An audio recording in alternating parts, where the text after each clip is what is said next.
Dans une monstre symphonie, le Fokker réveille Bongré, un quartier situé dans la périphérie de la ville et à 500 mètres de l'ancienne caserne d'Ornado.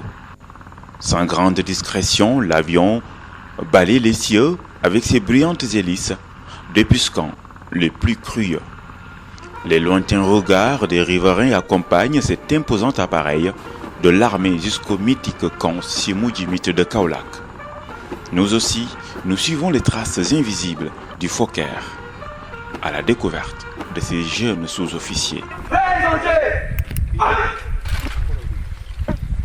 Nous sommes au camp Sémou-Djimit de Kaolack qui abrite l'école nationale des sous-officiers d'active. C'est une première. Nous sommes dans une phase de transition, mais transition en douceur.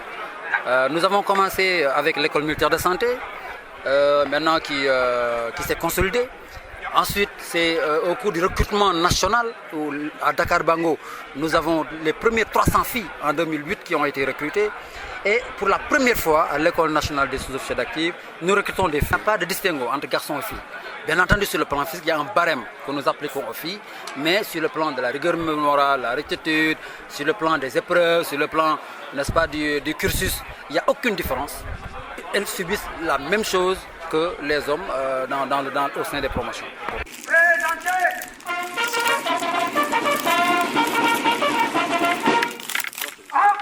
Cette école militaire a ouvert ses portes aux femmes pour la première fois en 2009.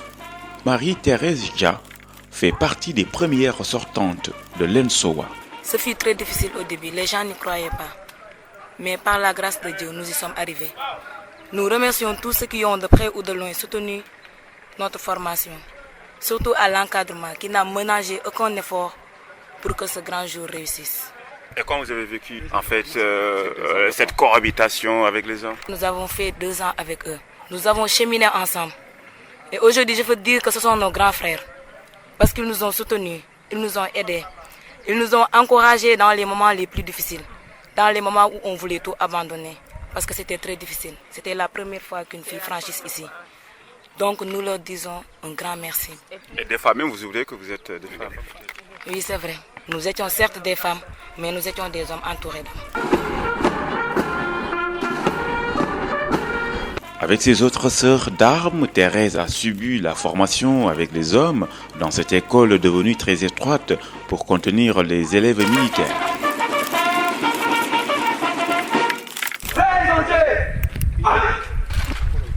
Plusieurs cadres de l'armée sénégalaise ont fait leurs humanités ici, dans cette école créée peu après les indépendances. Qui ose gagne, c'est l'hymne de tous les jours, la devise des Djambars aux couleurs des fanfares.